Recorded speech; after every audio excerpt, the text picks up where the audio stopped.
Ahí Bueno, empezó, sí. Ya. ya, de manera oficial, transmitimos las buenas tardes. Un agrado nuevamente compartir con ustedes en estas secciones de educación virtual, online, y el objetivo fundamental de lo que queremos esta tarde socializar con ustedes tiene que ver con uno de los insumos respecto del segundo hito evaluativo que se asocia a la producción de un texto argumentativo a partir de temas dados que tienen que ver con contenidos de la unidad número 2 de la cátedra de bases psicolingüísticas para el aprendizaje. Esta tarde entonces tendremos el agrado nuevamente de compartir con el profesor Juan David Salazar Pérez, quien es especialista y académico de la Dirección de Acompañamiento Académico y Socioemocional de nuestra universidad y con el que hemos tenido otras instancias también en años anteriores de compartir con ustedes, de otorgarle insumos, recursos, ayudas, apoyo en todo el proceso de elaboración de productos evaluativos y que además la DAS ha venido haciendo un trabajo de excelencia respecto al seguimiento en cuanto a la competencia de comunicación oral, escrita y multimodal. Recientemente terminamos un curso donde no solamente estábamos los académicos, también había estudiantes que son asistentes de las distintas carreras de la facultad. Y esta es otra de las instancias de retroalimentación entre la carrera y la Dirección de Acompañamiento Académico y Socioemocional. Por tanto, el profesor va a compartir con ustedes recursos en el plano de la comunicación para elaborar un texto argumentativo que es fundamental y en lo que en las clases he venido explicando, Juan David, que en la educación superior, dentro de las habilidades tanto escritas como orales, siempre más complejas, es cuando el estudiante se afronta en condiciones de tener que argumentar, explicar, fundamentar, demostrar. Y estas son habilidades vitales para un profesional y de manera particular para un profesional de la educación. Por tanto, las invito también a que en la medida que va presentando, como él siempre lo organiza, ustedes pueden ir escribiendo sus comentarios en el chat, pueden hacer preguntas, participar, para que sea también una instancia de retroalimentación y no únicamente concebir ustedes como seres pasivos o receptáculos de conocimiento, sino que puedan preguntar teniendo en cuenta incluso las posibles dificultades que sabemos que afrontan en la producción de un texto de esta naturaleza. Nosotros también estamos dejando grabada esta cápsula, al igual que la cápsula del día de ayer con la orientación del hito número 2. Toda la información está disponible en plataforma. También el profesor Juan David ha hecho la sistematización de la pauta y la rúbrica de este segundo hito. Por tanto, le damos el escenario al profesor Juan David y importante el protagonismo de ustedes. ¿Bien? Bienvenido, profesor. Muchas gracias, profesor, por la invitación. A mí es un privilegio poder compartir este espacio con las estudiantes, con ustedes, sabiendo el trabajo, obviamente, que se realiza, de siempre ir donde nuestro foco principal es la formación de las estudiantes. Y para mí siempre va a ser un total agrado poder compartir, poder transmitir algunas ideas importantes para que las vayan considerando. La dinámica de trabajo hoy día, yo voy a presentar por este medio, pero aquí al lado tengo mi teléfono conectado también, donde estoy dando autorización a las estudiantes para que ingresen y voy viendo el chat también, ¿ya? Entonces, así no me voy quedando con alguna pregunta que pueda por ahí quedar, porque una vez que yo empiezo a compartir, ya dejo de ver el chat. Lo primero que quiero que hagamos es que usted pueda ingresar a modo de actividad a la página menti.com, yo lo voy a anotar aquí en el chat, ahí siguen ingresando, menti.com, y van a escribir el código que yo les voy a anotar ahora, para poder hacer una pequeña encuesta inicial con respecto a algunos conocimientos previos que ustedes puedan tener sobre sobre lo que vamos a hablar hoy día. Voy a compartirles mi pantalla mientras tanto, mientras ustedes ingresan. Y aquí yo voy a dejar de verles. Ahí estoy compartiendo ya. Y ahí está ¿Están viendo? Ah, yo sé que están viendo mi pantalla, ahí está el código. Y la pregunta es, ¿qué es argumentar? Y en este caso, ¿qué entienden? Hay un espacio de una cantidad de palabras que ustedes pueden explicar brevemente. ¿Qué es argumentar? Meten el código. Yo sé que en otras instancias han trabajado con Menti, es una herramienta bien didáctica, bien entretenida para trabajar. Por lo tanto, quiero que ustedes me puedan explicar brevemente qué es lo que entienden. Ahí están apareciendo, eso me gusta, inmediatamente comienzan a aparecer. Dice fundamentar con razones, dar fundamento, razonar, justificar, demostrar. Bien, vamos, vamos, vamos. Hay 3 personas que han participado hasta el momento. Expresar, explicar, justificar. Muy bien, muy bien. Todos los conceptos que están apareciendo, vamos hoy día a dialogar bastante con respecto a eso. Expresar, explicar ideas, fundamental con razones, demostrar. Efectivamente. Muy bien, está quedando muy. Después esto yo lo guardo como un PDF y lo puedo compartir para que ustedes vean qué cosas pudieron ver con respecto a lo que está apareciendo aquí, dar fundamento, explicar ideas, exponer una cosa, explicar y dar justificación, exponer justificando, importante, analizar, el análisis es muy importante también, vamos a estar conversando al inicio, explicar ideas, afirmar, justificar, bien, muy bien, muy bien. Vamos a seguir, si es que sigue. Hay 15 personas que han participado hasta el momento. No tengan miedo a equivocarse, esto es muy importante. No, aquí no estamos buscando respuestas correctas. Estamos buscando cuáles son sus ideas acerca de lo que significa argumentar. Por lo tanto, exponer justificando, una justificación, afirmar, analizar, demostrar, razonar. Muy bien, muy bien, muy claro todos sus planteamientos. Muy claros. En realidad todo lo que ustedes han ido diciendo es parte de la argumentación, es parte del proceso de escribir. Acá obviamente la argumentación no solamente comprende la parte escrita, sino que también la oralidad. La argumentación tiene mucho de la oralidad, sus orígenes en la antigua Grecia parten desde la oralidad, es decir, de cómo yo puedo justificar a través de la retórica, a través de un discurso convincente que pueda finalmente persuadir o convencer al otro. Esa es como la lógica que tiene la argumentación, pero obviamente en la escritura hay algunos cambios importantes. Tenemos que saber fundamentar, pero también tenemos que saber que hay una diferencia entre un juicio de valor, entre un fundamento, entre un argumento, y todos esos elementos yo los puedo ir sustentando. Así que, bien, 19 personas han participado hasta el momento, ahí tenemos, después voy a guardar este documento y se lo voy a compartir al profesor para que lo pueda subir a Blackboard para que lo puedan observar. Tenemos un buen número de conectados, profesor, entre paréntesis. Ya veo más de 40, más de 40. Así que yo ahora voy a comenzar a presentar lo que tengo para ustedes. Ahí estoy. Les agradezco su participación inicial. Puedo darme cuenta que van a ser muy participativas con respecto al tema, y hoy día lo que nos compete es el texto argumentativo. Cuando el profesor me pidió que abordar esta temática, es una de las que a mí más me apasiona, porque obviamente tiene que ver con varios elementos, y uno tiene que ver primero siempre con la lectura, pero también con el razonamiento lógico, dejar un poquito de lado las emociones, como se acostumbra a hacer en escritura académica. Cuando nosotros hablamos de fundamentar, no estamos diciendo que vamos a plantear ideas antojadizas o que algo es bueno o es malo, porque a mí me parece que es así. No, o sea, en la escritura académica y en lo que ustedes planteen, tienen que tener la capacidad de poder demostrar lo que están diciendo. ¿Y cómo se demuestra? Sustentando, obviamente, desde el ámbito de la teoría. Por lo tanto, quiero que observen ese pensamiento que está ahí, y que me puedan explicar, ya sea por audio, por chat, qué es lo que entiendan o qué les parece ese pensamiento que está ahí, porque le vamos a ir dando un enfoque más crítico y reflexivo a lo que es la argumentación con respecto a la temática que le solicita el profesor, que es un tema bastante interesante, y hay mucho que decir, y hay mucho, como se dice por ahí, hay mucho paño que cortar con respecto al tema.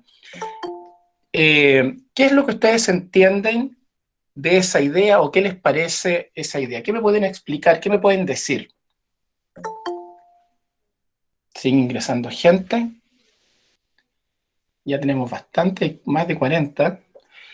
Alguien que se atreva, que por audio me pueda decir qué entiende de esa idea, qué le parece esa idea, están de acuerdo o no están de acuerdo, etcétera. Sentí que por ahí parece que alguien activó un micrófono, no estoy seguro. Pero si alguien quiere decir, o simplemente por el chat, me lo puede. Dice el pensamiento crítico resuelve problemas. El criticar sin pensar los crea.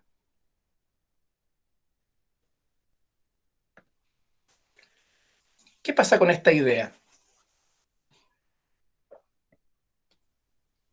¿Qué opinan de esta idea?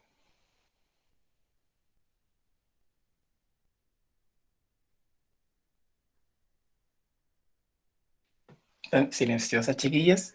¿Están ahí? ¿Están ahí? Vamos a empezar a hacer espiritismo. ¿Están ahí? No tengan temor de plantear sus puntos de vista. Eso también es parte de nuestra forma de poder expresar. Sí, sí. Pueden escribir por el chat, no hay problema. Yo estoy aquí atento a lo que ustedes puedan decir. El pensamiento crítico resuelve problemas. A ver, Betsabe dice, yo opino que es una idea muy acertada porque la realidad es que los problemas son un poco... Y ahí me quedé. A ver, vamos a ver. Vamos a... Ahí está. Yo opino que es una idea muy acertada porque la realidad es que los problemas con un poco de lógica y objetividad se pueden resolver. El pensamiento crítico nos ayuda a ser más libres de mente y de opiniones. Y criticar nos cierra la mente y nos hace cerrarnos en una cosa. Excelente. Excelente. Muy buena respuesta, Betsabe. Muy buen análisis, Betsabe. Muy buen análisis y respuesta, Sofía. No sé si alguien más quiera plantear, quiera cooperar, quiera manifestar su opinión con respecto a esa idea. Ahora, ¿por qué partí con ese pensamiento? Porque en realidad hoy día, eh, dentro del ámbito educativo, nosotros tenemos que ser como futuros profesionales de la educación. Ahí escribió María Jesús. Se tiene que llegar a conclusiones tanto en lo académico como en la vida misma, y para eso hay que analizar, proponer, no solo hacer una lista de quejas y razones, sino una dirección. Excelente, excelente, María Jesús. Carolina dice, yo opino que el pensar críticamente nos ayuda e incita a pensar e investigar sobre una opinión, idea antes de. Sí, muy bien. Se las tenían guardaditas, se demoraron, pero salieron muy buenas ideas. Yo esto me estaba asustando, ya le iba a pedir al profesor que participara también para que no quedara tanto tanto el vacío. Pero con estos 4 comentarios me doy por pagado, como dicen por ahí. Así que estaban acomodando los pensamientos. yo me imaginé lo mismo. Así que no, muy bien la participación. Por lo tanto, obviamente, ¿por qué las llevo a reflexionar con respecto al pensamiento crítico? Porque hoy día una de las habilidades que tenemos que desarrollar como estudiantes, voy a hacer un pequeño paréntesis porque hay otra idea ahí. La frase es muy verídica, ya que pensar críticamente nos hace tener una visión más amplia de lo que vamos a hablar. Excelente, Catalina, excelente. Y el pensamiento crítico es una de las habilidades que hoy día nosotros debemos desarrollar como personas, como profesionales. Y cuando hablamos del concepto crítico o crítica, no estamos diciendo esto es malo, esto es bueno, esto me gusta, esto no me gusta, esto es bonito, es feo. Significa que yo voy haciendo una reflexión en torno a los distintos fenómenos que voy observando, sobre todo en este contexto de mis propias prácticas, por ejemplo, de lo que yo observo en los centros de práctica en algún momento, de lo que observo del fenómeno de la educación en Chile, en Latinoamérica, en el mundo, cómo yo voy observando eso y voy generando un pensamiento crítico que me permite poder crecer y observar desde otra mirada los fenómenos. No quedarme con que yo no fui a votar porque es más de lo mismo y siempre y nunca pasa nada. Yo escuché muchas veces eso. Si uno tiene un pensamiento crítico, uno se va a dar cuenta que los procesos democráticos se pueden modificar teniendo esta capacidad de poder analizar los fenómenos y poder ponerse en una postura y poder participar, etcétera. Por lo tanto, esta idea yo creo que es fundamental en nuestro proceso formativo, en nuestro proceso educativo, porque el pensamiento crítico nos va a ayudar a reflexionar, a resolver problemas. En cambio, si yo me pongo a hablar sin tener fundamentos, obviamente voy a generar problemas y voy a dar voy a tener un conflicto lo más probable y voy a salir derrotado, derrotada. Por lo tanto, esto era a modo reflexivo porque el pensamiento crítico está muy relacionado con la argumentación. Pero antes de entrar en el plano de la argumentación escrita, tenemos que plantear algo que siempre está por sobre la escritura o está directamente vinculada a la escritura, que es la lectura.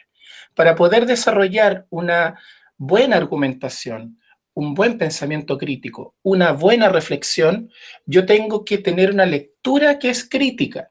Aquí no solamente nos vamos a referir a la lectura en torno a tomar un texto, la lectura es toda la interpretación que yo hago de lo que sucede en mi entorno, de lo que sucede en mis prácticas, de lo que sucede en el ámbito donde yo me voy moviendo, en lo que observo, en las conductas, eso se llama todo lectura.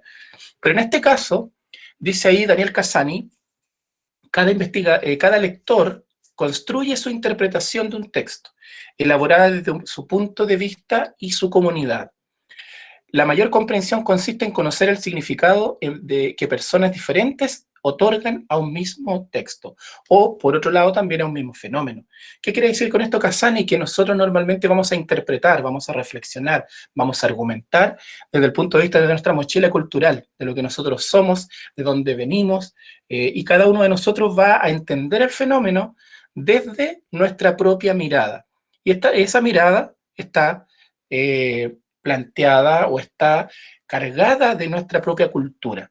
Por lo tanto, cuando yo leo un texto, cuando el profesor nos da un texto a leer, obviamente yo voy a, aparte de adquirir nuevas ideas, nuevos conocimientos, voy a unirlo o anclarlo a lo que yo ya traigo conmigo y voy a generar nuestros nuevos aprendizajes y desde ahí se genera este pensamiento crítico. Porque a partir de lo que nosotros nos vamos dando cuenta en educación superior, y esto es un consejo que yo le doy a todos los estudiantes con los cuales yo trabajo en los primeros años. Ayer hablábamos de eso incluso en unos talleres de pensamiento pedagógico, y hablábamos un poco de la importancia que tiene la lectura hoy día. La lectura es la herramienta transversal que me abre el mundo prácticamente, y sobre todo en educación superior. Pero la lectura en educación superior tiene un ingrediente más, y que tiene que ver con que la lectura que yo realizo debe ser una lectura más crítica, más reflexiva. No tengo que quedarme solamente con la decodificación de los signos, no tengo que solamente quedarme con la lectura superficial. Lo que tengo que hacer es leer en profundidad, reflexionar, contrastar con mi realidad cultural, contrastar con otros autores y comenzar a hacer un trabajo un poco más profundo. Y eso normalmente yo lo puedo llevar en la escritura. Una persona que lee, que plantea sus ideas, que reflexiona en torno a lo que lee, es una persona que va a escribir reflexivamente. Y eso es lo que necesitamos hoy día en educación superior, escribir reflexivamente. Entonces, cuando hablamos de la lectura crítica, que es una lectura que está después de... voy a ver qué me dice Claudia ahí, a ver. Dice, si hubiera sabido que en la educación superior la clave iba a ser la lectura, capaz hubiera comenzado a leer desde enseñanza media. Me parece muy honesto tu comentario, Claudia, muy, muy honesto. Ayer incluso hablábamos, y aquí voy a hacer un pequeño paréntesis con el tema, ayer hablábamos con un grupo en la mañana de pensamiento pedagógico, estábamos haciendo un taller de lectura comprensiva, y hablábamos acerca de la responsabilidad que tiene la educación secundaria en los procesos y en los resultados de los estudiantes en educación superior en torno netamente a la lectura. Y yo también me sentía culpable, en cierto modo, porque yo cuando trabajé en los colegios, en distintos colegios, obviamente uno le daba una lectura al estudiante y después le tomaba una prueba. pero no había una lectura mediada y una lectura guiada, es decir, oye, analicemos este cuento, leámoslo y descubramos cuál es el sentido que tiene ese texto, relacionémoslo con el contexto en el cual el autor crea esa obra literaria. Y si yo hubiese partido así, o si los profesores o leyéramos así, obviamente Claudia ahora no estaría diciendo eso. Pero Claudia, en ese sentido, tú eres quizás responsable en algunas cosas de a lo mejor no leer, pero hoy día las teorías cognitivas hablan de que el cerebro, a la edad que sea, puede comenzar a hacer esta lectura. ¿Habías levantado tu mano, Claudia? Sí, buenas tardes. Buenas tardes. Como anterioridad le decía, claro, yo si hubiera sabido que en la enseñanza superior era importante la lectura, a lo mejor me hubiera creado un hábito personal, ya que en el colegio no es tanto como leer libros, investigar, es como todo así como por encima. Entonces yo creo que la lectura, e incluso en este trabajo que nos dio el profe Oscar sobre el PPT, tuve que buscar bastante información de libros, de documentos, etcétera. Entonces ahí me di cuenta que la lectura sí es importante porque hay gente que lee pero no entiende lo que está leyendo, lo que me pasa a mí. Entonces yo tenía que volver a leer, habían palabras que en mi vocabulario yo no lo tengo conocido porque, por lo mismo, porque no tengo el hábito de leer, entonces hay ciertas palabras que yo no conozco. Entonces, por eso yo creo que ese fue mi error. Debí haberme puesto un hábito de leer siquiera cualquier texto, una revista o algo así, para haber tenido como más conocimiento de vocabulario. Ya, muy buena reflexión, Claudia, pero sabes que yo quiero sacarte un poco la mochila de la culpa, porque tal como lo estaba diciendo hace un momento, yo creo que hay mucha responsabilidad del sistema educativo, de cómo proyecta. Hoy día la educación secundaria, yo vengo de allá, bueno, ya salí hace 7 u 8 años de la educación secundaria, pero efectivamente no hay un tratamiento de la lectura como una herramienta que te vaya a servir para la enseñanza superior. Y como dice el profesor, bueno, Catherine dice que le pasa lo mismo, eh, exactamente. El sistema educativo hoy día nos enseña a reproducir y no a pensar.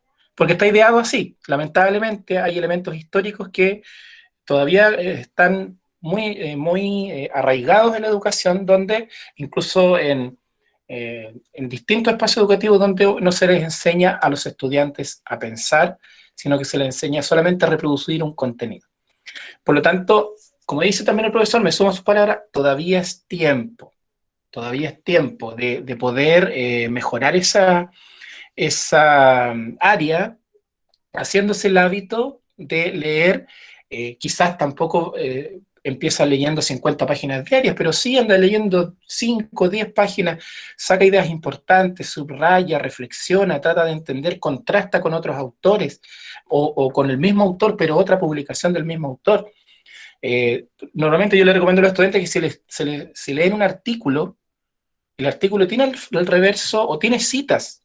Vayan a esa cita y busquen al autor y busquen el texto donde citó a ese autor, lean, contrasten, reflexionen. Eso les va a abrir una puerta muy amplia. Y ustedes están recién partiendo, ¿eh? Esa es una gran ventaja.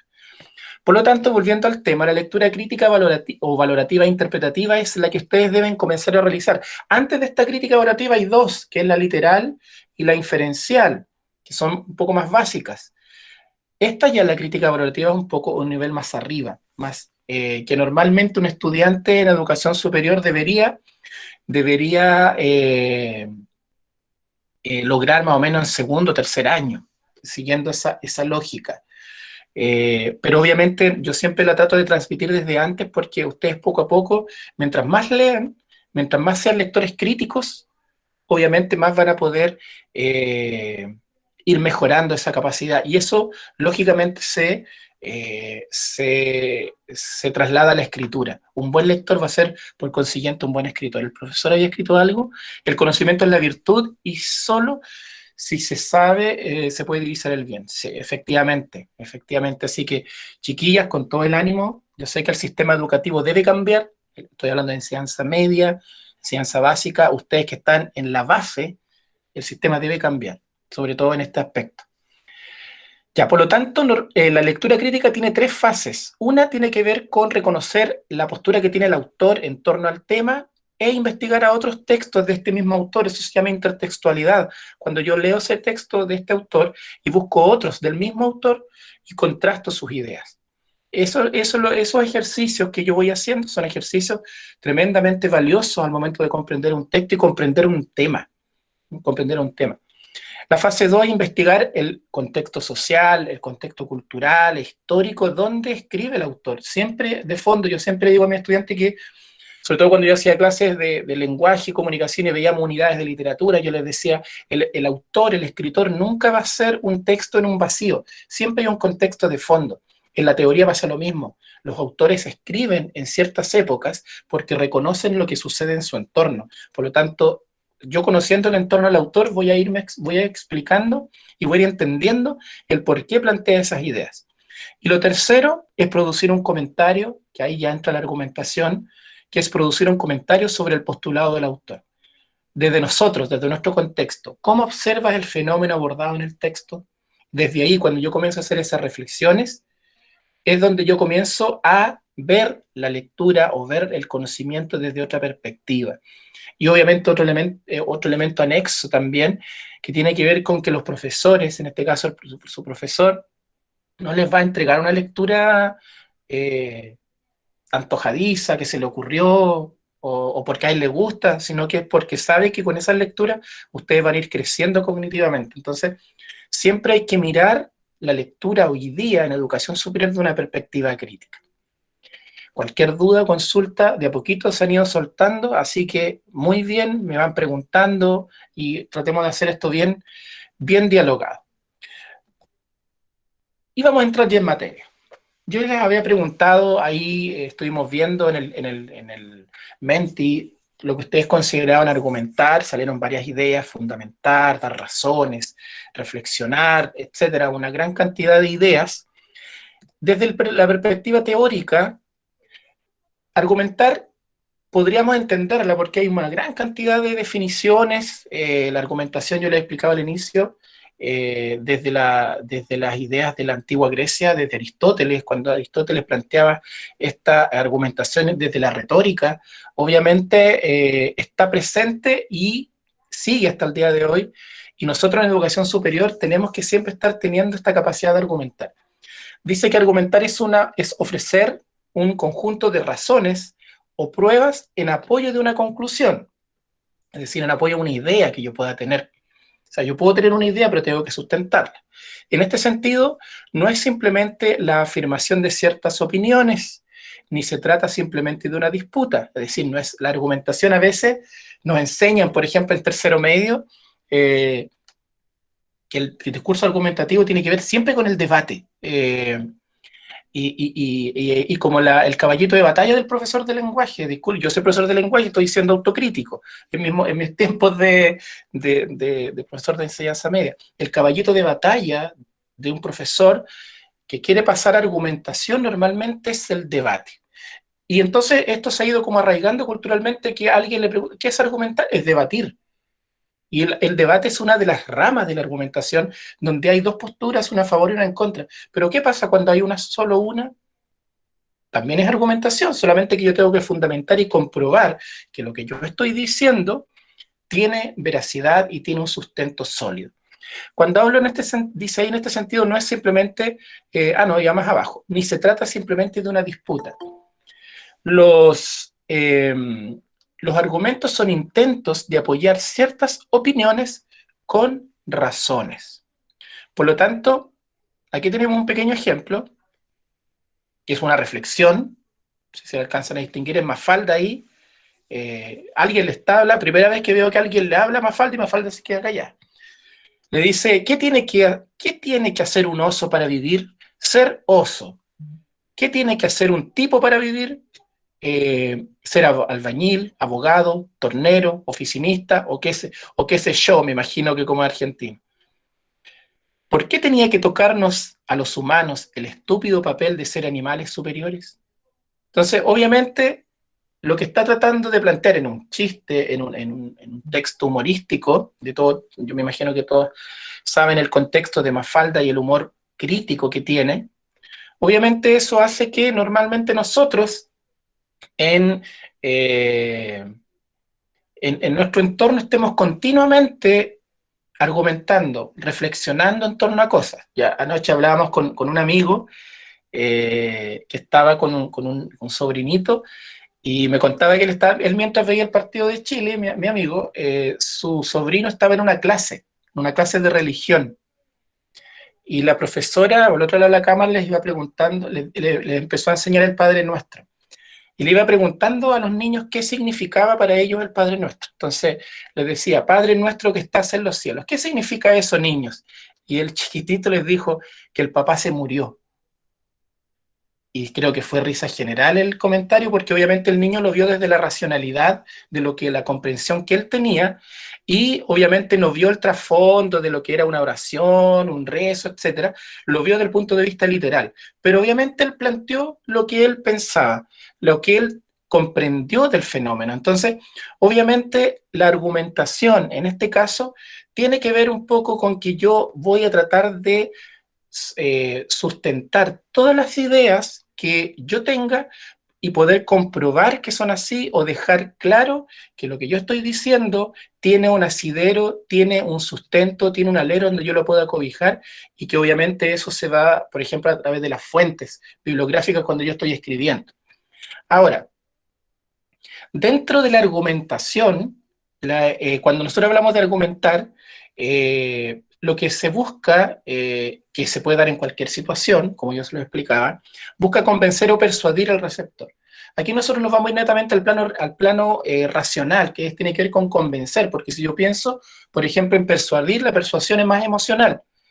Pero normalmente cuando yo trato de convencer o trato de comprobar una hipótesis, una idea, obviamente estos son los elementos que están relacionados. Primero hay un objeto, hay un tema, en este caso del cual se va a argumentar, hay un emisor, hay una finalidad, hay un carácter dialógico, sobre todo en el ámbito de la escritura, en el sentido que uno puede decir, pero el carácter dialógico tiene que ver con el diálogo, o sea, tienen que haber dos personas. En la escritura, por ejemplo, cuando yo escribo un ensayo, el carácter dialógico se lo da la reflexión que el mismo lector va haciendo del escrito. Por lo tanto, cuando ustedes escriben un texto argumentativo, lo que usted tiene que ir haciendo es tratar de generar esa reflexión en aquel potencial lector. Y obviamente hay un contexto, una situación determinada que es la que rodea al proceso reflexivo que yo estoy llevando a cabo de carácter argumentativo. Y aquí tenemos, en términos genéricos, cuando hablamos del objeto estamos hablando de un tema que normalmente puede ser controversial o que tiene algunos distintos puntos de vista o que hay que en cierto modo fundamentar. El emisor, que en este caso es el quien plantea su posición frente a ese tema, frente a aquella situación. Hay un objetivo de la argumentación que es convencer o persuadir. En este caso, cuando hablamos de la escritura o de textos reflexivos, de textos académicos, estamos hablando del convencer, porque como les decía, la persuasión, en este caso, está más vinculada a las emociones, más que a la racionalidad. El contexto, decir que emisor y receptor se hallan en una determinada realidad social, esto hará que ciertos temas sean más o menos relevantes. Ahora ustedes tienen un tema, tienen un contexto, tienen algo, obviamente, que va a darse a partir de una temática abordada y ustedes tienen que tener esa capacidad de poder investigar, de poder reconocer, de buscar, según el tema dado, ustedes tienen que tener la capacidad de poder buscar distintas miradas con respecto a ese tema. Y el carácter dialógico tiene que ver con la confrontación entre el emisor actual y un receptor o un intercambio de roles. En el caso quizás cuando haya oralidad, pero en la escritura obviamente también está relacionada o íntimamente vinculado a la reflexión que yo como escritor logro en el otro, en el potencial lector. Ahora, dentro de el ámbito de lo que es la escritura argumentativa, nosotros tenemos que tener tres elementos importantes. Uno que es la escritura argumentativa, que es es el producto que ustedes tienen que realizar, el pensamiento crítico y la reflexión. Y aquí nosotros ya entramos en un ámbito más complejo. Cassani sostiene que la escritura o el acto de escribir es el acto cognitivo más complejo, porque involucra pensamiento, lenguaje e interpretación de la realidad. El proceso de escritura, sobre todo en educación superior, sobre todo en el ámbito académico en el cual ustedes están inmersos, tiene que estar relacionado con el pensamiento, es decir, ustedes tienen que hacer un razonamiento lógico primero, antes de comenzar a escribir. Pero antes de ese razonamiento lógico hay otro elemento que ya lo mencionamos, que es la lectura. Antes de comenzar a escribir, yo tengo que leer primero, realizar lectura comprensiva, lectura crítica, y a partir de eso comenzar este razonamiento lógico. Este razonamiento lógico, tal como aparece acá, va a estar íntimamente relacionado con la reflexión crítica. Y cuando yo hablo de la reflexión crítica y el razonamiento lógico, lo logro por medio de la lectura comprensiva. Y esa lectura comprensiva tiene que ver con esta profundidad. Cuando su compañera delante mencionó algo muy puntual, que yo también lo toqué en los talleres que hice ayer, que hablábamos acerca de la lectura superficial. No sé, yo creo que les ha pasado cuando ustedes leen mucho pero no entienden nada. Y es porque normalmente sucede que nos quedamos en el ámbito superficial de la lectura, es decir, no ingresamos más allá, no tratamos de extraer las ideas relevantes, no hacemos reflexión, no volvemos a la lectura, sino que estamos apurados, estamos apuradas, comenzamos a leer, a leer, a leer, a leer, a leer, vamos en la página 20 y nos dice, ya estoy por terminar de estudiar, pero de pronto se dan cuenta que no han entendido nada, no han anotado un concepto, no han hecho una reflexión, y eso es fundamental para poder escribir de manera crítica, para poder escribir de manera argumentativa, para poder hacer una reflexión en un texto escrito. Es fundamental la lectura comprensiva para lograr, en otras palabras, lo que es el razonamiento lógico y la reflexión crítica. Ahora, estos tres elementos, razonamiento lógico, reflexión crítica, por medio de la lectura comprensiva, me va a llevar al producto, que es lo que yo voy a comenzar a bosquejar, que tiene que ver con la escritura académica argumentativa. ¿Ya? Ahora destaco el concepto argumentativa porque el concepto de escritura académica no solamente apunta a la argumentación, sino que apunta también a otros tipos de texto. Pero en este caso, lo importante es que ustedes puedan argumentar críticamente acerca de aquellos fenómenos que vayan observando a partir de la lectura que hicieron. Y puntualmente, nosotros hablamos de escritura académica argumentativa cuando podemos llegar a hacer reflexión, podemos llegar a hacer análisis, podemos extraer argumentos, podemos tomar fuentes, fuentes de información que me van a permitir sustentar. Dentro del ámbito argumentativo, cuando nosotros hablamos de fuentes de información, estamos hablando de las referencias a las cuales yo voy a hacer alusión en mi texto escrito.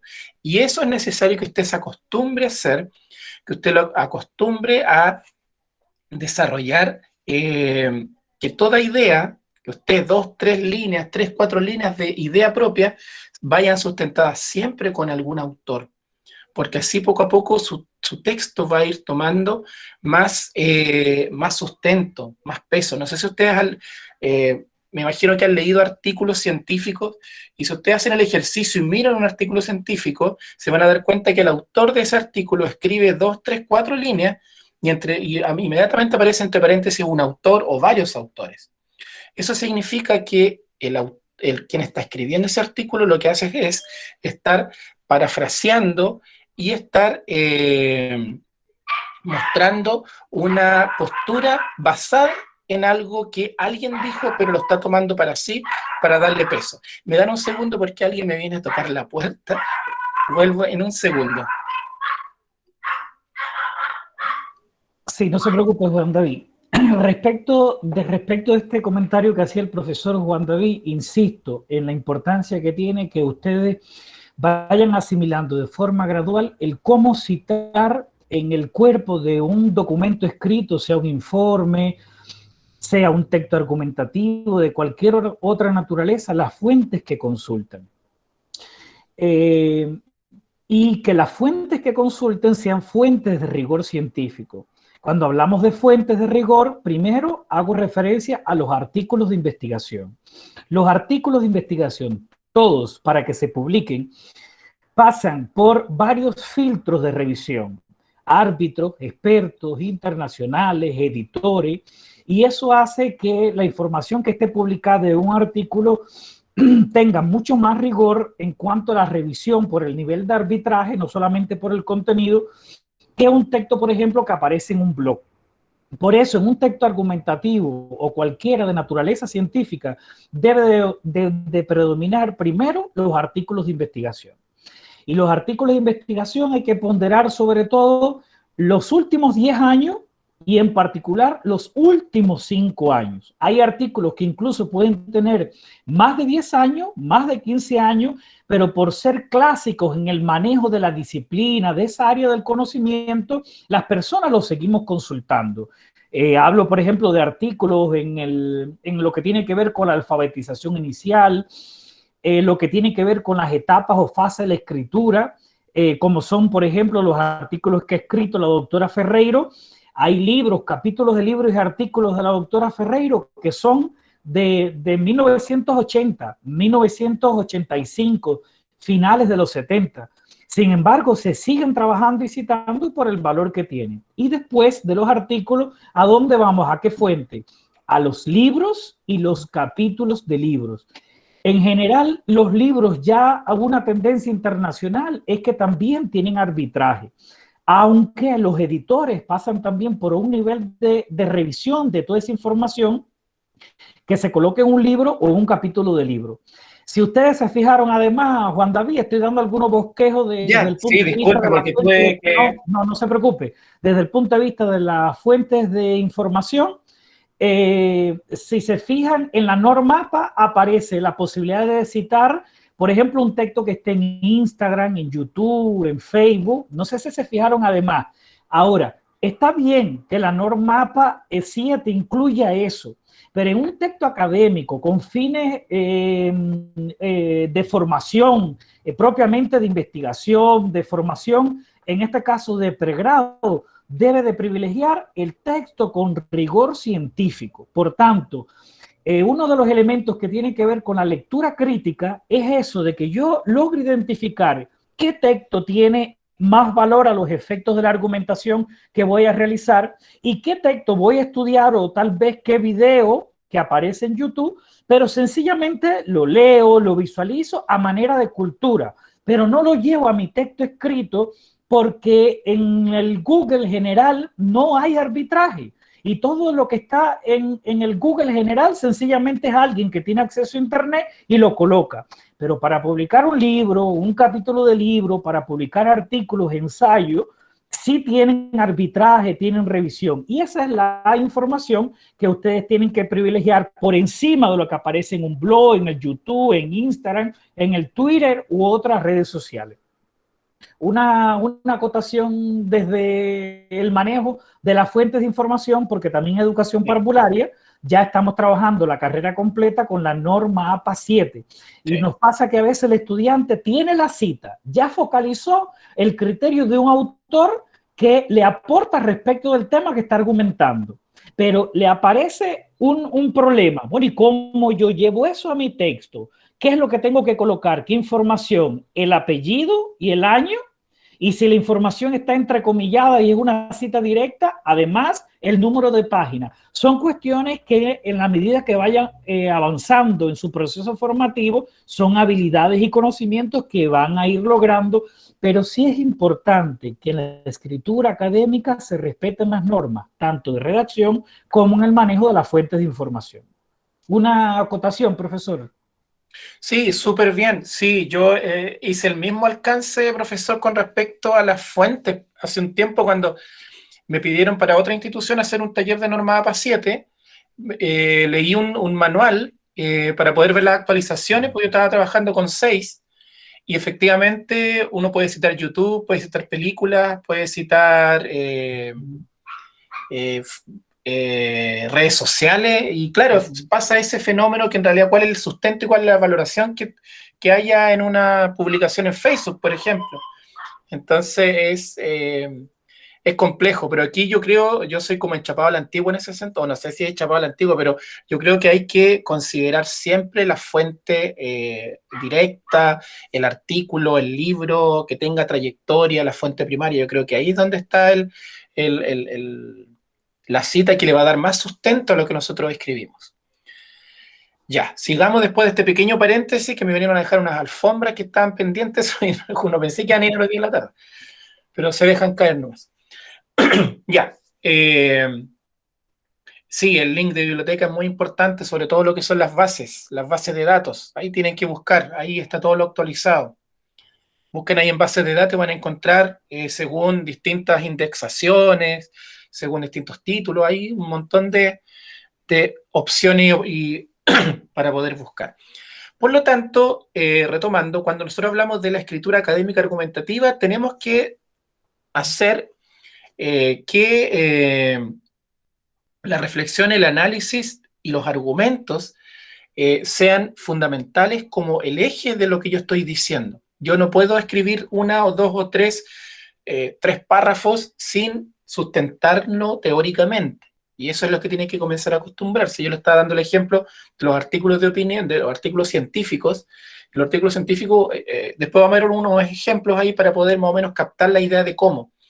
Pero aparecen 2, 3 líneas, cita y parafraseo, no mucha cita textual entre comillas o en bloque, sino que se trabaja bastante el parafraseo y eso obviamente le va dando sustento a lo que yo voy diciendo. Ahora, dentro de este ámbito tenemos que hablar siempre de una estructura deductiva de un texto escrito, que es como una estructura tradicional, pero normalmente un texto va a tener un título, va a tener una introducción. Ustedes en la pauta pudieron observar lo que se les pide en la introducción, que tenga objetivos, que tenga metodología, que tenga contexto, conceptos básicos. Es importante que la introducción tenga esa capacidad de presentar el tema, pero también de incluir algunas reflexiones iniciales, algunos conceptos, el objetivo, qué objetivo me estoy trazando con lo que yo estoy diciendo. Todos esos elementos deben estar dados en la introducción. El cuerpo de desarrollo, donde obviamente voy a dar a conocer todos los argumentos, donde voy a hacer la reflexión, donde voy a plantear todas mis ideas, todas sustentadas en la teoría, la reflexión, mis ideas, los planteamientos que quiero dar a conocer, es decir, todo lo que yo tenga que decir.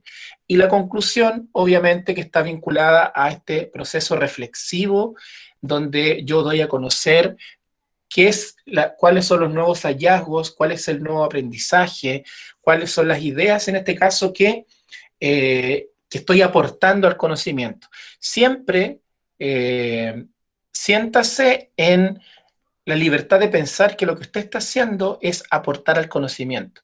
Nosotros siempre hablamos de comunidad científica. Usted está inserta en una comunidad científica. En la universidad es una comunidad científica. Los profesores, y el profesor Oscar debe dar fe de eso, los profesores no solamente nos dedicamos a impartir docencia, también hay un proceso de investigación, hay proyectos de trabajo, hay descubrimiento de nuevos hallazgos en términos de nuestras disciplinas. Entonces, usted siéntase absoluta libertad de pensar que aunque escribió un ensayo de pocas páginas, quizás no le gustó cómo quedó, o su texto no le está gustando cómo está quedando, usted está haciendo una lectura y lo está plasmando en un texto, por lo tanto, usted igual está aportando al ámbito de la producción científica.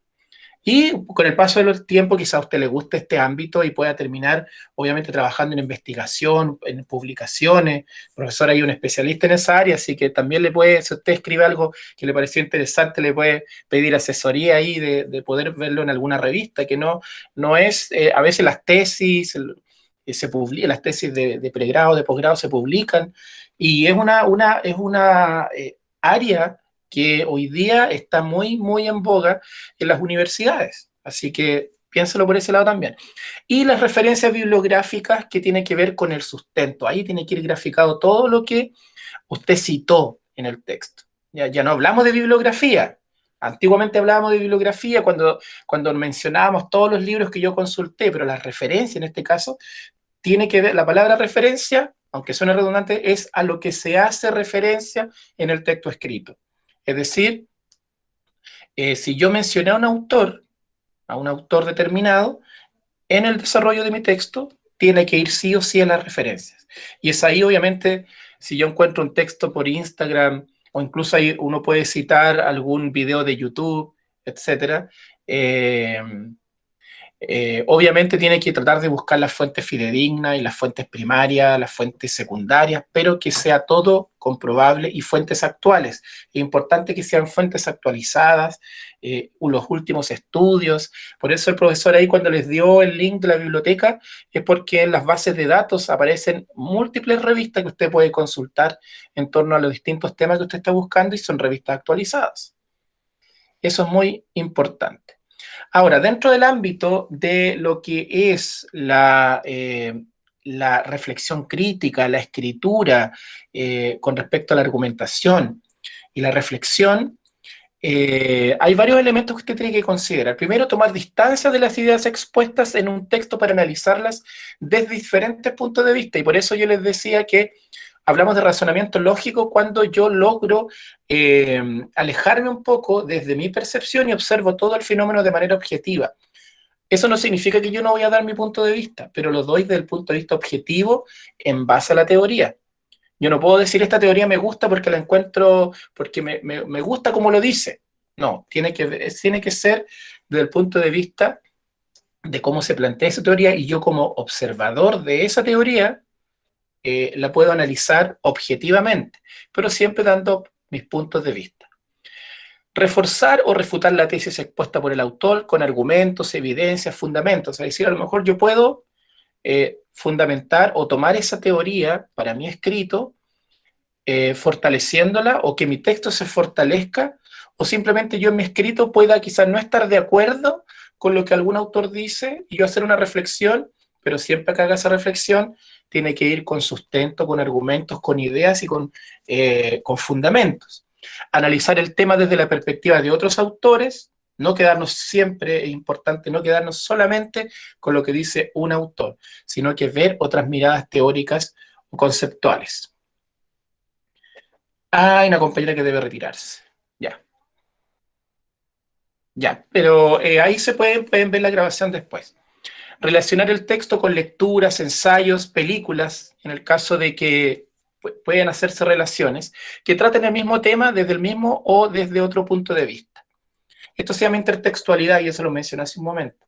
La intertextualidad no solamente se da entre el mismo autor, sino que se puede dar entre varios autores. Relacionar el texto con otras producciones del mismo autor para encontrar puntos comunes o diferentes o diferencias relevantes. Los teóricos, los investigadores de pronto van generando ciertas modificaciones a sus teorías o van agregando otros elementos que tienen que ver con el contexto, con el avance, con el paso del tiempo. Y a partir de eso podemos nosotros irnos quedándonos solo con una idea, sino que con varias ideas con respecto al tema. Y valorar la calidad del estilo, la estructura, la edición del texto. En ese sentido también cuando yo leo un texto tengo que darme cuenta en torno a qué es lo que yo estoy leyendo y de qué manera eso me sirve también para mi formación. Y hay un pequeño recuadrito que dice, para dar un punto de vista crítico se debe entender, descomponer y evaluar el texto. Normalmente yo eso lo hago antes de comenzar a escribir mi propio texto. Tengo que analizar, leer de manera crítica un texto.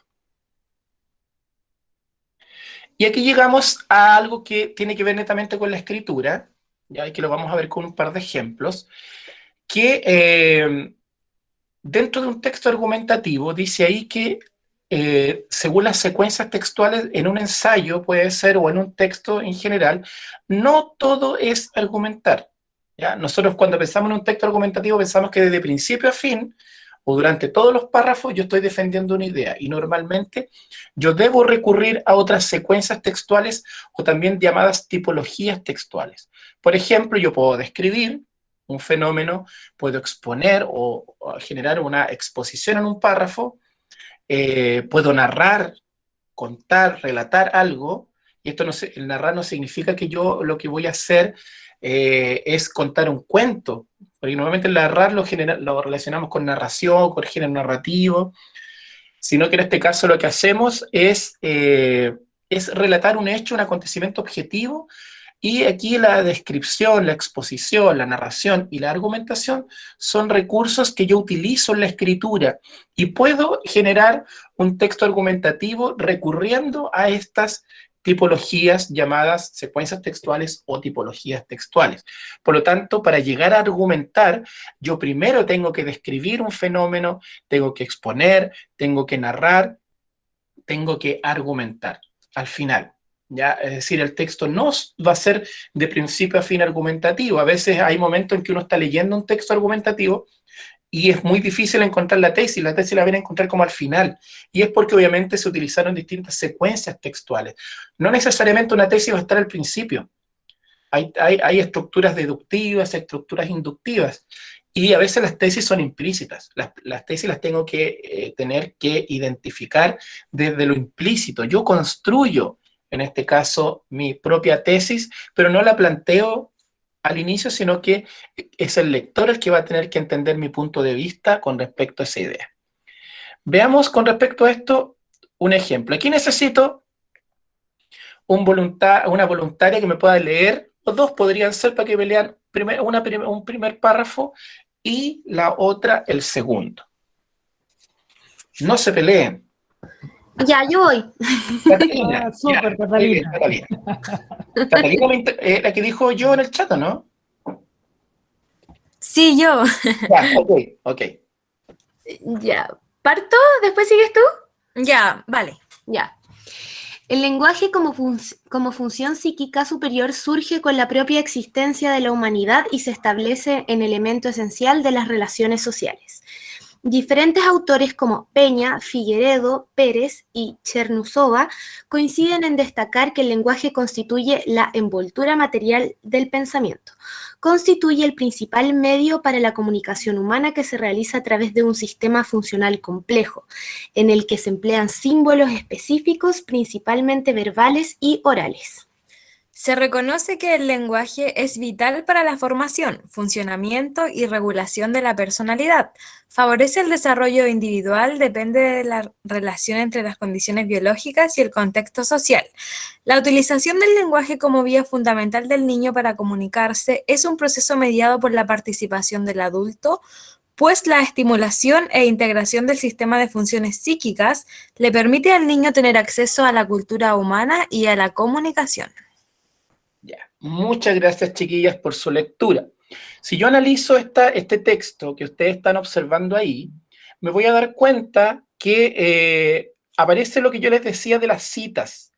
Y en este caso, si yo veo ahí, en ese círculo, sí, excelente lectura, chiquillas. En ese círculo medio ovalado, ahí yo encerré algunas ideas que están citadas. Pero no es una cita textual, digamos, que uno pueda decir, esta es una cita menor a 40 palabras, sino que es un parafraseo, pero que está sustentando lo que, en este caso, la autora o los autores de este artículo plantean. Por lo tanto, ahí nosotros nos damos cuenta que hay un sustento y hay una argumentación o hay una descripción y no está dicha la tesis abiertamente, al menos de estos dos párrafos. ¿Qué más yo puedo destacar? Obviamente, esas fuentes son las que sustentan el planteamiento mediante el parafraseo. ¿Ya? Es decir, aquí no hay nada literal, no hay ninguna comilla, no hay ningún texto ni una escritura en bloque, sino que lo que está pasando ahí es que los autores de este artículo están citando, ¿ya? Para sustentar lo que ellos están diciendo.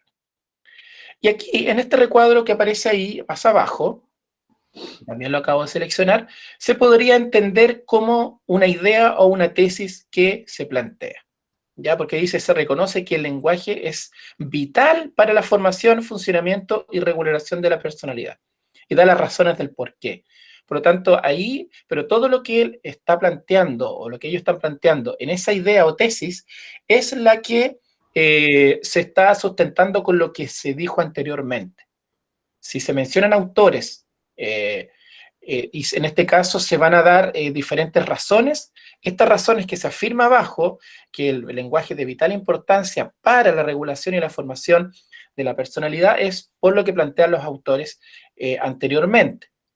Dado lo anterior, nosotros podemos establecer que alrededor de esta idea que está en el recuadro azul, yo voy a poder establecer, ahí me pasé de largo, voy a poder establecer algunos criterios para darme cuenta que no todo el texto es argumentativo. ¿Se dan cuenta? No todo el texto es argumentativo, solamente hay una idea argumentativa, pero que esté sustentada con lo que se está diciendo. Profesor. Sí, solo un alcance, que quizás, como decían en la primera parte, hay algunas palabras, algunos conceptos que hemos estado comenzando a trabajar y que están contenidos en la pauta que ustedes no comprendan. Y esta también es una instancia para preguntar abiertamente y sin temor. Profesores, yo no entiendo qué significa esto, qué significa aquello, cómo lo utilizo. El profesor Juan David ha hecho referencia en ejemplos puntuales de términos como tesis, premisas, ya razones. Entonces, son ideas que estructuran el texto argumentativo, pero yo tengo que saber, para poder utilizarlo en la escritura de mi texto, qué es una tesis, qué es una razón, qué relación existe entre una tesis y una razón, y cómo yo voy acomodando esas estructuras dentro de un texto argumentativo. Menciono esto por ponerlo, y me disculpa, profesor Juan David, porque es que ya aquí aparece un excelente ejemplo para hacer el alcance. Miren ustedes, las ideas, se plantea la fuente respetando una norma, que en este caso es norma, no es APA 7, pero en sí la APA ha ido evolucionando y ahí no es tan grande la diferencia entre una y la otra, pero lo fundamental que se quiere hacer ver después de la posición de los autores, miren ustedes, la posición de la idea o tesis dentro del texto argumentativo. Después que presento los autores, qué es lo que dicen, esa idea esencial como fuente primaria, voy a colocar ideas o tesis que refuerzan esa idea inicial. Ahí entonces aparecen las tesis que son fundamentales en un texto argumentativo. Y no podía dejar, Juan David, de aprovechar la oportunidad para decir que ese texto está escrito por mis colegas de Cuba. Todos son colegas. Todos son colegas míos del doctorado de pedagogía de Cuba. Yo busqué temas relacionados con la temática y fui encontrando varios en la mañana y me pareció interesante y por eso saqué el ejemplo en este caso. Ya, me alegra porque además esa es mi escuela de formación. Ya, perfecto, súper. Ni que lo hubiésemos planificado. Estamos en vivo, como decir por ahí. Oh, bien, bien. Gracias, profesor. Bueno, claro, efectivamente quizás la norma no es la más actual, ¿ya? Pero sí, más o menos me quería fijar un poco en la estructura de cómo nosotros podemos ir fundamentando lo que queremos decir. Y si ustedes se dan cuenta, como ya les explicaba, que el texto en general, no todo es argumentativo. Para llegar a este punto que está acá, en el recuadro azul, hay que hacer un recorrido por otras tipologías como la descripción, la narración, la exposición, la definición en algunos casos cuando se definen conceptos, para poder llegar a esto. Pero esta idea que está acá, cuando dice que se reconoce que el lenguaje es vital para la formación, etcétera, está sustentada en todo lo anterior y en lo que se viene. Obviamente este es un pequeño fragmento, son 2 párrafos de un artículo mucho más grande, pero yo saqué estas ideas para que poder un poco entender cómo nosotros podemos ir trabajando la argumentación desde el punto de vista de la norma y de los autores, y que no todo, en este caso, siempre va a ser argumentación. No en todos los párrafos se argumenta. La argumentación puede ser explícita o implícita, pero tiene ese sentido de irnos mostrando cuáles son los elementos que yo tengo que ir defendiendo, por decirlo de alguna manera. Vamos a ver otro ejemplo. 2 voluntarias más. 2 voluntarias más. Yo. Ya, muy bien, comience. Ya lo voy a agrandar porque estoy media piti. Ya, ok. En la actualidad, son muchos los estudios que abordan temas sobre el lenguaje o un aspecto específico de él, tal como se realiza en la lingüística, algunas áreas de la antropología y la psicología y las ciencias cognitivas, entre otras, que han llegado a la conclusión de que el lenguaje es un tema altamente complejo y estudiar aspectos particulares no es suficiente para entenderlo, tanto así que a veces puede ser difícil definirlo. Continúa nomás, yo creo. Allá. Desde esta propuesta, el lenguaje es concebido como una herramienta que permite no solo comunicarse, sino también categorizar, representar e interpretar conceptos a nivel social y construir significados. Está cargado de sentidos y signos, pero a la vez tiene una función afectiva e imaginativa, con la cual podemos construir modelos de la realidad. Además, este se manifiesta en diferentes niveles, como son el fonético, el sintáctico, el semántico y el pragmático, lo que lo convierte en una herramienta compleja y peculiar. Caracterizado el lenguaje de esta forma, su concepto no se limita a ser una función de la comunicación, sino que el lenguaje está íntimamente ligado al pensamiento, a la expresión de ideas, a la creatividad y a la cognición en general mediante una relación coarticulada y coevaluativamente desarrollada. Ya. Muchas gracias por tu lectura. Muchas gracias. Aquí si yo analizo este texto, ya que también es un extracto de un artículo, lo primero que tengo que determinar acá que hay una cita que es textual menor a 40 palabras. Por lo tanto, por eso va entre comillas. Tengo esta alternativa, tengo esta la idea de parafrasear, como lo veíamos en la cita anterior, en el texto anterior, y acá también hay un parafraseo que está más arriba, donde dice desde esta propuesta el lenguaje, y ahí va trabajando con autores entre paréntesis también. Por lo tanto, aquí, antes de llegar a esta cita, también se dan secuencias textuales, y quizás aquí no hay una argumentación directa, concreta, puntual, al menos en estos párrafos, pero sí se dan secuencias textuales donde se describe, aquí que hace describir el lenguaje, describirlo desde de distintas disciplinas, hablar y exponer. Por lo tanto, esto da pasos que posteriormente se pueda llegar a ideas. Entonces, no necesariamente en un texto argumentativo, tal como yo lo hemos venido diciendo, todo el texto de principio a fin va a ser defender y defender y defender ideas, sino que yo voy a ir trabajando secuencias o tipologías textuales que me van a permitir desembocar, por de alguna manera, en lo que es la argumentación. Aquí en este recuadro también vamos a ir a ver un parafraseo que fortalece un planteamiento o idea. Por lo tanto, así nosotros vamos a ir estableciendo nuestra escritura, vamos a ir obviamente dándole un sentido a lo que yo voy diciendo, y le vamos a ir dando esta lógica argumentativa, pero también tomando otras herramientas que le van a dar aún más soporte a lo que yo quiero decir. Y lo último que quiero tocar con ustedes un poco tiene que ver con la fase y que nunca me gusta dejar fuera este proceso, porque cuando nosotros hablamos del proceso de escritura, como ya lo decía Casani, que es un proceso cognitivamente complejo, es importante que nosotros hagamos una planificación de lo que yo voy a escribir. Por ejemplo, yo no puedo sentarme y ponerme a escribir inmediatamente el producto final. No puedo llegar y comenzar o pensar que me siento y empiezo a escribir el informe, el ensayo o el texto argumentativo final.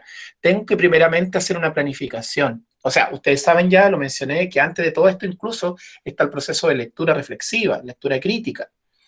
Entonces yo tengo que hacer este proceso normalmente de planificación, yo planteo los objetivos, es para qué estoy haciendo esto, para quién estoy escribiendo, puedo hacer una lluvia de ideas donde organizo todo lo que quiero decir, busco las citas que subrayé y comienzo a hacerme como un bosquejo, puede ser a través de un esquema, puede ser a través de una lluvia de ideas en una pizarra, en un cuaderno. Después de eso, cuando ya tengo todas estas ideas, las comienzo a organizar y a ordenar. Y digo, ya, esta idea va a ir primero y la marco. Esta va después. Porque esa es la única manera que yo no se me vaya, entre comillas, como acabar la pila. De decir, llega el momento que decir que no tengo nada más que decir. Si yo organizo las ideas, le doy un sentido, ya puedo tener gran parte del camino recorrido, entre comillas, porque eso va a permitir que voy a tener un orden en las ideas y cómo las quiero plantear. Y al tener esas ideas, voy a tener también citas, voy a tener algunos elementos importantes. Profesor. Sí, ahí yo le sugerí en la pauta, profesor Juan David, que el tema es como en el árbol, es lo más general, es el todo. Pero el tema, a partir de la información que localicen en las fuentes que van a consultar, lo pueden dividir para su presentación en partes o lo que serían las ramas del árbol, ¿ya? Para ir presentando argumentos más sólidos, pero por parte.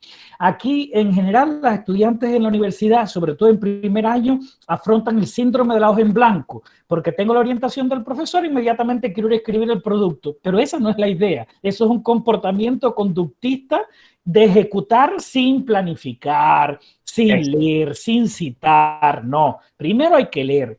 Y en lo que leo, focalizar la información, porque no toda la información que leen la van a llevar a su producto, sino la más importante, la más relevante. Y después toda esa información que consideren de primer nivel de relevancia, la organizan en partes. Pero esas partes, ¿de qué se derivan? De la división de ese tema general en sus ramas o partes más específicas, para que el texto también tenga una lógica. Y de momento usted presentando una parte y de ahí le da continuidad a otra parte y entonces no tiene nada que ver. No, la idea es que haya una cohesión en el tratamiento del tema y de forma lógica y una consecutividad. Perfecto, sí, exactamente. No lo había mirado así con el tema del conductismo, no me había hecho sentido ese elemento, pero sí es tremendamente relevante que yo no puedo llegar y ponerme a escribir porque no voy a tener ninguna reflexión hecha antes. Así que es importante planificar la escritura. Después que yo tengo ordenado todo eso, yo paso recién a redactar un borrador.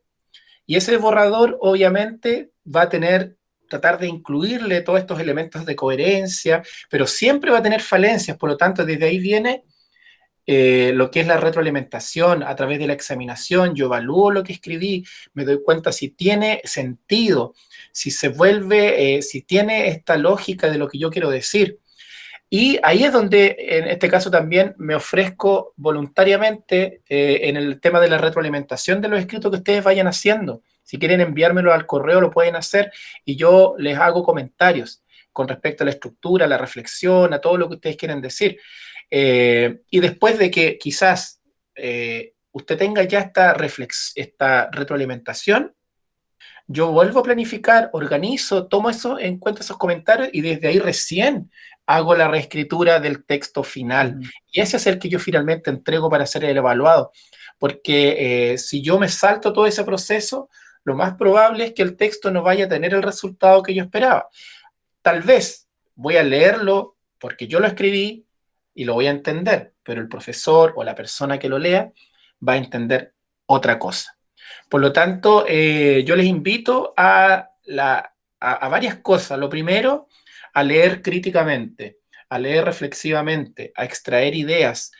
Posteriormente les invito también a escribir de una manera ordenada, planificada.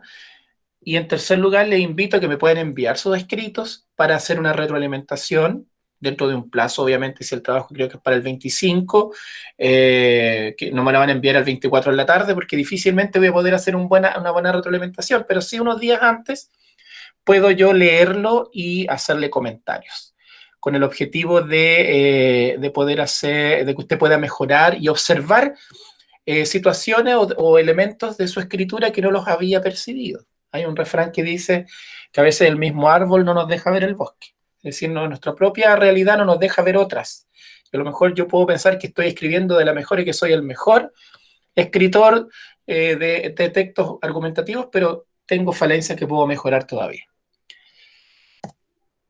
Y las referencias bibliográficas que utilicé hoy día para los ejemplos y para algunas citas que saqué en la presentación. Bien, voy a dejar de presentar. No sé si ahí dejo espacio para preguntas, los vicios de la escritura, sí, efectivamente. Si hay preguntas, comentarios, dudas, alguna idea por ahí que no haya quedado muy clara, Estoy atento a sus consultas. Esta es una instancia importante. Claudia, por favor. No sé si lo mencionó, pero no lo recuerdo. Cuando se realiza un texto argumentativo, ¿se debe escribir como en primera persona o en tercera persona? Eso va a depender de los criterios de evaluación, porque normalmente los textos argumentativos y los textos académicos en general en educación superior se escriben en tercera persona. Ahora, puede suceder, claro, y el profesor lo confirma, puede suceder, y lo pongo en este contexto también porque a veces sucede que algún profesor por ahí, que en este caso no es el caso, el profesor ya lo planteó que es en tercera persona, pero puede ser que algún profesor le diga, no, este ensayo, este texto, escríbalo en primera persona porque es más de experiencia de vida, etc. Entonces, pero para efectos de un texto argumentativo, de un texto expositivo, de un texto académico en general, siempre debe darse desde la tercera persona, por el fenómeno que yo le explicaba hace un rato.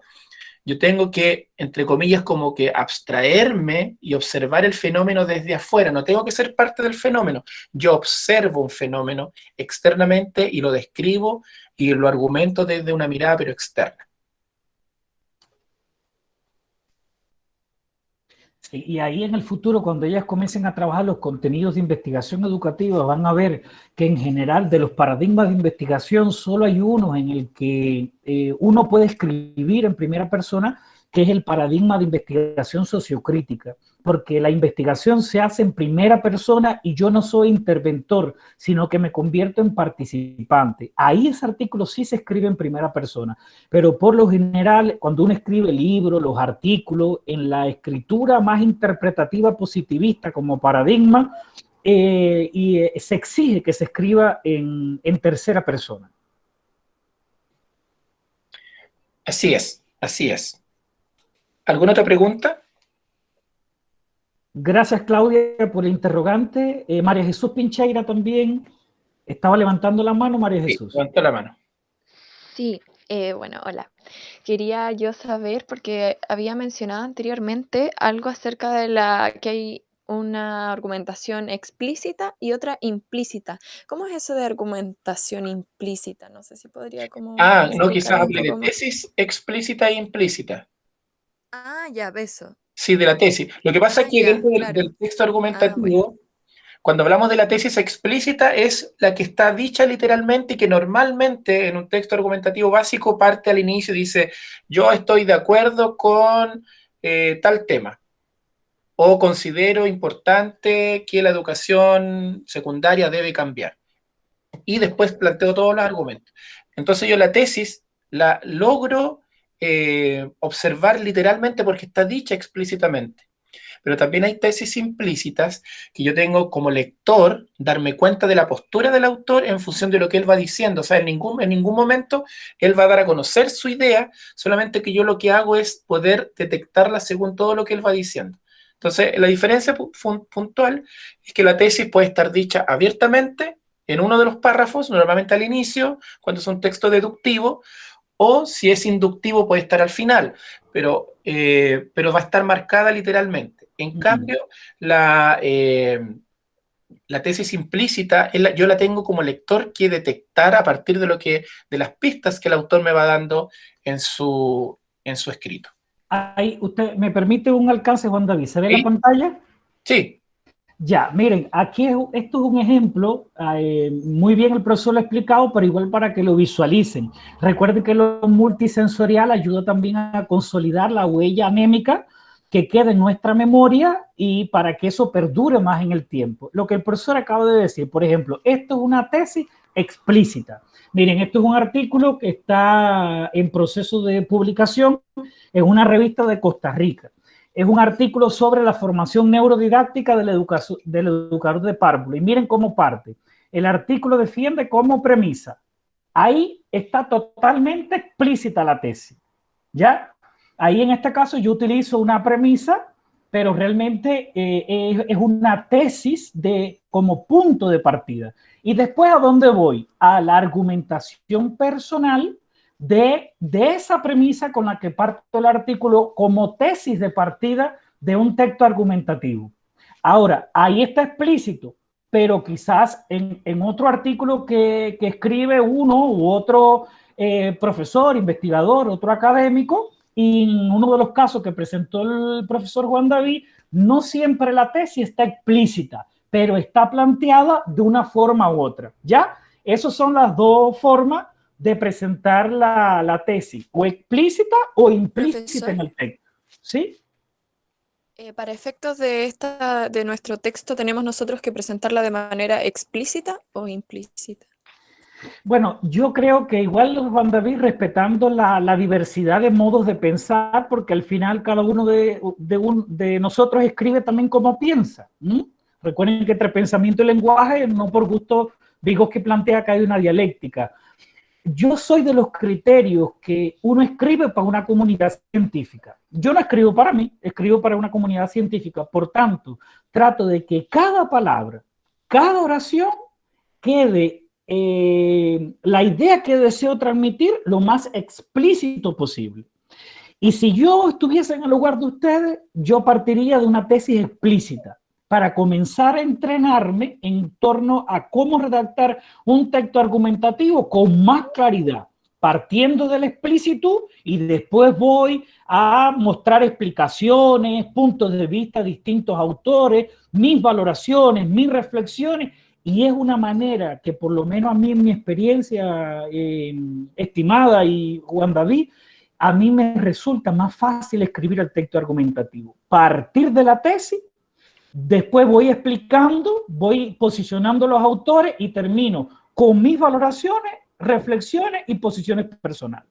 Y así encuentro que queda mucho más claro en la manera de redactar. Igual cuando reviso artículos como árbitro, como revisor peer review de revistas científicas extranjeras, me pasa lo mismo. Leí la introducción del artículo, que en general son textos argumentativos también, y no me queda en la introducción del artículo cuál es el posicionamiento de partida que tiene el autor. Entonces, ¿qué hace? ¿Qué pasa en esos casos? Que como árbitro le doy la oportunidad de que presenten el artículo nuevamente, posicionando con claridad ese punto de vista de argumentación de tesis del cual va a presentar un resultado de investigación en su manuscrito. Si desde la introducción usted no hace ver con claridad cuál es su posicionamiento de tesis de partida, eso se diluye, por tanto, en el proceso de escritura, y el que lo lee no siempre lo entiende. Eso lo dice también la experiencia cuando uno comienza a escribir, cuando uno comienza a leer mucho lo que escribe otro. Yo le sugiero que lo haga explícito, pero si usted considera que tiene herramientas comunicativas para hacerlo implícito, igual se respeta. ¿Ya? Muchas gracias a ambos. Ahora me queda Gracias. súper clarito. Gracias a usted. Y muy buena pregunta. ¿Otras preguntas, consultas, por favor?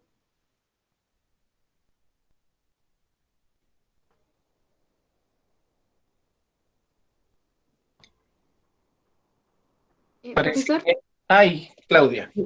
Claudia con Lobos. respecto a lo que estaban hablando, tengo una pequeña duda. O sea, cuando se refiere a tesis explícita, yo dentro de este texto argumentativo voy a tener que realizar como mi razonamiento personal, como en primera persona, ¿cierto?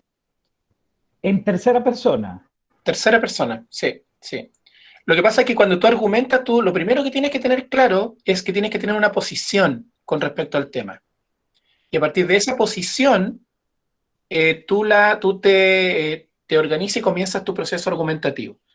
Diseñas tu tesis y a partir de esa tesis tú dices, y esa postura, esa idea, ese planteamiento tiene que ser transversal a todo el texto. No puedes ir cambiando en la mitad, decir que no estás tan de acuerdo, etcétera, sino que tú vas planteando tu postura de principio a fin y eso tiene que quedar claro durante todo el desarrollo del texto. ¿Ya? Mira, por ejemplo, en la educación parvularia, Juan David, una tesis. La alfabetización inicial constituye un proceso transversal en la formación integral de los niños y las niñas. ¿Se dan cuenta? Parto de ahí. Es una ¿Qué voy a afirmación. hacer ahora? Entonces comienzo a explicar y aportar criterios respecto de por qué es un proceso transversal la alfabetización inicial en la educación parvularia. ¿Qué opina la Ferreiro? ¿Qué opina la Villalobos, la Villalba, la profesora Peralta, el otro? Y termino con ¿qué? Con mis posiciones, mis valoraciones, mis reflexiones, pero fui explicando, argumentando y tal vez en algún momento describiendo lo que pasa en torno a esa afirmación que es punto de partida.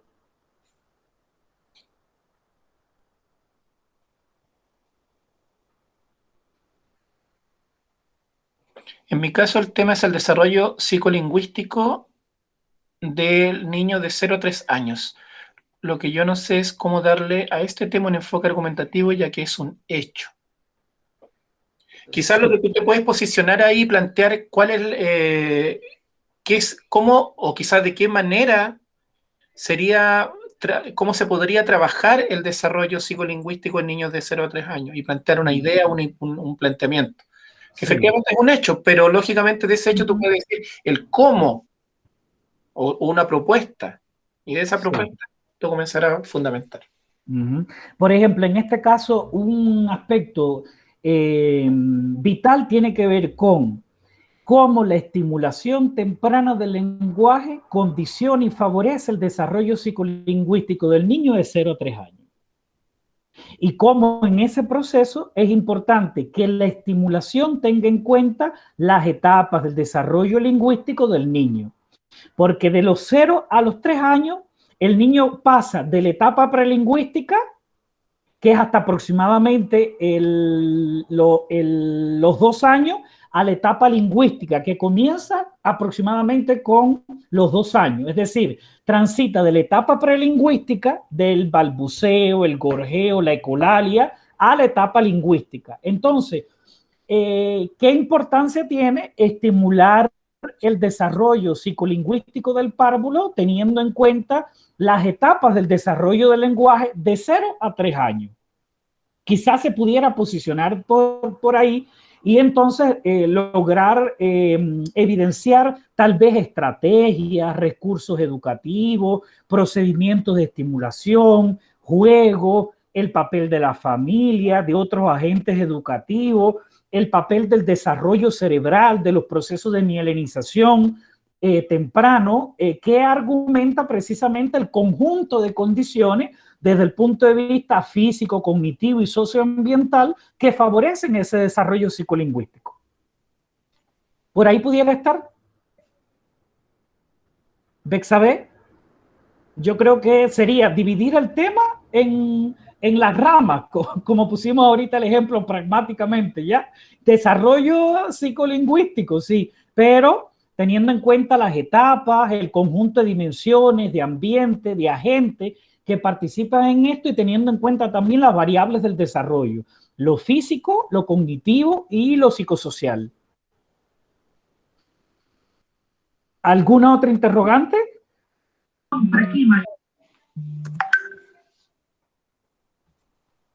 Bueno, si no hay ninguna otra interrogante, igual nosotros hemos habilitado por la plataforma un foro debate para que ustedes puedan ir haciendo preguntas respecto del propio proceso de elaboración del hito. Yo creo que esta instancia ha sido un insumo fundamental para que ustedes sigan consolidando sus habilidades y competencias en el plano de la comunicación oral, escrita y multimodal, y en general las competencias también académicas para que estén en mejores condiciones de elaborar este producto.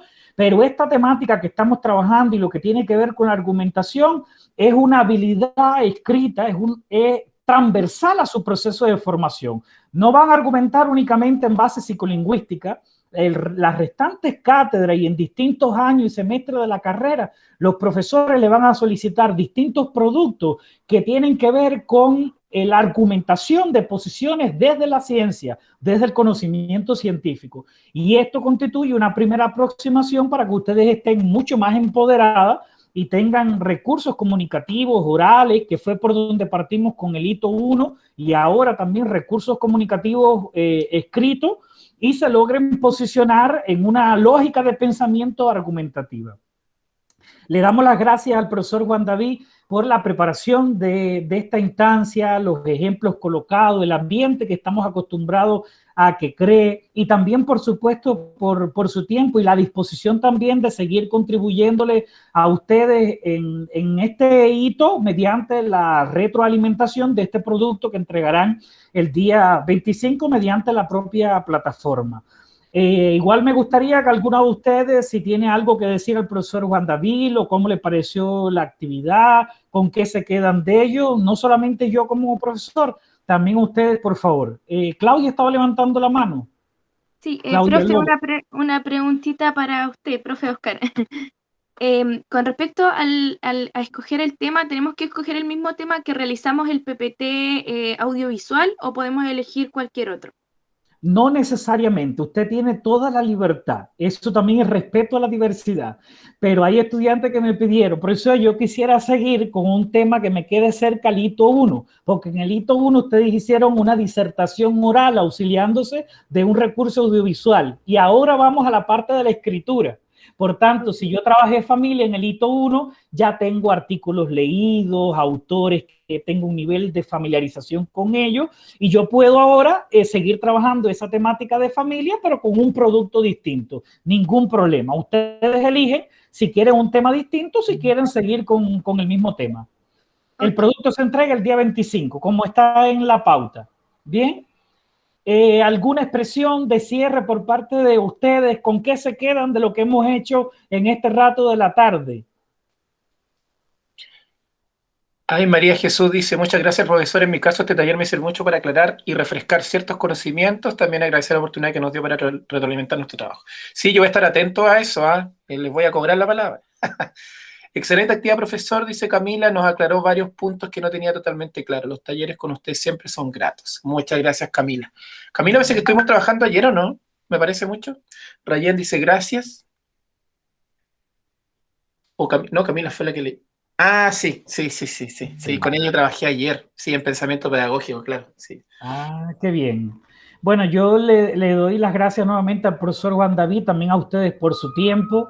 No es lo mismo escuchar la grabación que estar en este tipo de instancia, además poder hacer preguntas más en vivo y en directo. A todas las estudiantes que participaron mediante el chat y en particular Bexabé, Sofía Carrasco, María Jesús Pincheira, Carolina Rivera, Catalina Saavedra y también a las estudiantes que participaron de forma oral y que contribuyeron en la actividad con la lectura de los textos, Claudia Lobos también por sus preguntas atinadas, Valentina Cueva y Javiera Orellana. Gracias a ustedes en particular, fue un bonito rato que creo que nos aportó a todos, a mí también, como profesor y colega del profesor Juan David, que siempre disfruto mucho estas instancias en que trabajamos en un ambiente profesional muy agradable y que deja mucho de lo que todavía tenemos que seguir aprendiendo, yo también como profesor, para poder seguirlas enseñando mejor a ustedes. Así que le doy las gracias también a usted, Ignacia, al profesor, a todas ustedes y que tengan una excelente tarde. La grabación la colocaremos también en la plataforma de la cátedra, ¿ya? Sí. La voy a editar un poquito porque para que algunas cosas se acorten un poco y se la envío. Voy a comprometerme a eso dentro de estos días para que puedan tener acceso a ella. Que estén muy bien, nos estamos viendo pronto. Cualquier duda, dejé mi correo ahí en el chat. Así que, bueno, y si no, con el profesor me pueden canalizar la inquietud y él me la hace llegar a mí. Nos vemos, que estén muy bien. Chao, profe. Chao. Chao, Claudia. Chao, las demás, que estén todas bien. Un abrazo, compañero, que esté muy bien. Gracias por todo.